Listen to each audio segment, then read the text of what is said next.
નગરપાલિકા દ્વારા રજૂ થયેલો વિકાસ નકશાને આખરે મંજૂરીની મહોર લાગી છે અને હવે વિકાસ નકશો પાલનપુર નગરપાલિકામાં આવી જતા તેને 60 દિવસ સુધી લોકોને જોવા માટે મૂકવામાં આવશે અને ત્યારબાદ કોઈને વાંધા હશે તો સીધા ઉચ્ચ કક્ષાએ રજૂઆત કરવાનો રહેશે।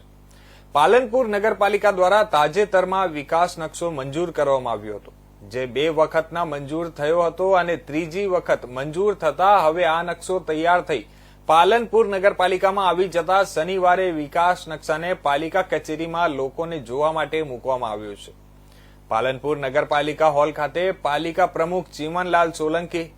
ઉપપ્રમુખ નાગજીભાઈ દેસાઈ, કારોબારી ચેરમેન પિયુષભાઈ પટેલ અને ટીપી કમિટીના ચેરમેન કવિતાબેન પ્રજાપતિ તેમજ નીલમબેન જાની, સંજયભાઈ વ્યાસ સહિતની ઉપસ્થિતિમાં વિકાસ નકશા અંગે માહિતગાર કરવામાં આવ્યા હતા અને ત્યારબાદ આ વિકાસ નકશો પાલનપુર નગરપાલિકામાં મૂકવામાં આવશે અને 60 દિવસ સુધી કોઈને વાંધા હશે તો તે વાંધા સીધા ઉચ્ચ કક્ષાએ મોકલવાનો રહેશે અને વિકાસ નકશો મંજૂર થવાથી પાલનપુર શહેરની ટીપી સ્કીમ અમલમાં આવશે અને શહેરના વિકાસમાં વધારો થશે।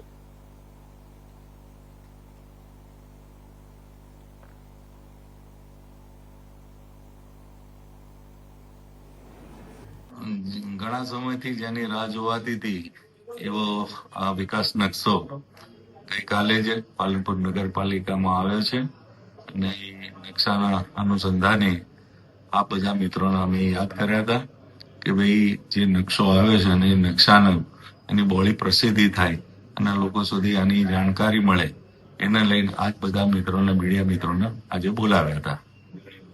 હવે પછી કેવો વિકાસ થશે આ વિકાસ નકશા? હજી સુધી આમાં સરકારે ક્યાંક લાગશે એવું લાગતું તો નથી, પણ ક્યાંક એવું લાગશે તો હજી પણ 60 દિવસ આપેલા છે। 60 દિવસમાં કોઈના વાંધા હશે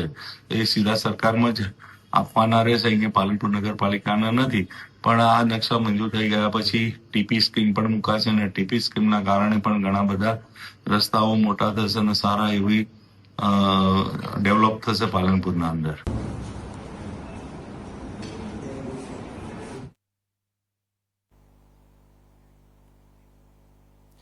તો હાલ આ તરફ